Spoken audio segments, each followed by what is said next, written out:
સો તમને આ પ્રોજેક્ટમાં એવી કઈ સોફ્ટ સ્કિલ હતી જે યુટિલાઇઝ થઈ અને તમને લાઈક હેલ્પફુલ થઈ? જ્યારે હું એ 1 મંથનો ટાઈમ હતો મારી પાસે, ત્યારે હું આ પ્રોજેક્ટ ક્રિએટ કરી રહ્યો હતો. એ વખતે મિશન ઈ-કોમર્સ કરીને હું એક ક્લાસ ચલાવતો હતો, જેમાં 10 થી વધારે સ્ટુડન્ટને હું એક સાથે ફ્રન્ટ એન્ડ ડેવલપમેન્ટ વિશે ટીચિંગ પણ કરતો હતો. એ વખતે એ કોન્સેપ્ટથી મારા પણ કોન્સેપ્ટ ક્લિયર થયા વધારે, અને રિવિઝન પણ એટલું થયું, અને હું ફાસ્ટ કોડિંગ પણ શીખ્યો એ વસ્તુ. અત્યારે જે આઈટી ના સ્ટુડન્ટ્સ અને બીસી ના સ્ટુડન્ટ્સ છે એમને ઘણા બધા કન્ફ્યુઝન હોય છે related to technical or career related. So તમે કયા સજેશન એમને આપવા માંગો છો?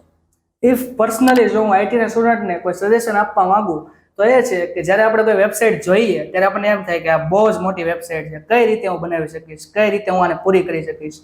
તો ત્યારે એટલું જ વિચારવાનું કે જો હું યુઝર હોઈશ તો હું કઈ રીતે લોગિન કરીશ, કઈ રીતે સાઇન અપ કરીશ, કઈ રીતે વેબસાઇટ સ્ક્રોલ કરીશ, કઈ રીતે હું યુઝર તરીકે આ વેબસાઇટ વાપરી શકું છું. એ જો સમજતા શીખી ગયા ને, તો અને એ સ્ટેપ બાય સ્ટેપ જો તમે વેબસાઇટ બનાવશો તો ચોક્કસ રીતે સક્સેસફુલ સારી એવી વેબસાઇટ ક્રિએટ થશે. How was your experience with rejoice talent academy?